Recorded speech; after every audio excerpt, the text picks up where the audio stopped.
राष्ट्रपति द्रौपदी मुर्मू ने गणतंत्र दिवस की पूर्व संध्या पर राष्ट्र को संबोधित किया। अपने संबोधन में राष्ट्रपति ने कहा कि भारत का प्राचीन ज्ञान दुनिया को वैश्विक पर्यावरण संकट से बाहर निकालने का मार्ग खोजने में सहायता कर सकता है। उन्होंने कहा कि नारी शक्ति वंदन अधिनियम महिला सशक्तिकरण के लिए काफी क्रांतिकारी साबित होगा। मेरे प्यारे देशवासियों, नमस्कार।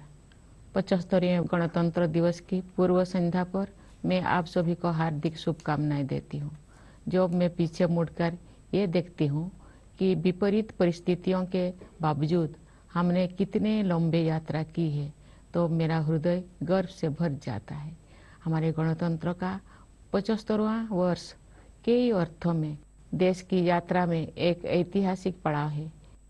ये उत्सव मनाने का विशेष अवसर है, जैसे हमने स्वाधीनता के 75 वर्ष पूरी होने पर आज़ादी का अमृत महोत्सव के दौरान अपने देश की अतुलनीय महानता और विविधतापूर्ण संस्कृति का उत्सव मनाया था। कल के दिन हम संविधान के प्रारंभ का उत्सव मनाएंगे। संविधान की प्रस्तावना हम भारत के लोग इन शब्दों से शुरू होती है। ये शब्द हमारे संविधान के मूल भाव अर्थात लोकतंत्र को रेखांकित करते हैं। भारत की लोकतांत्रिक व्यवस्था लोकतंत्र की पश्चिमी अवधारणा से कहीं अधिक प्राचीन है। इसीलिए भारत को लोकतंत्र की जननी कहा जाता है।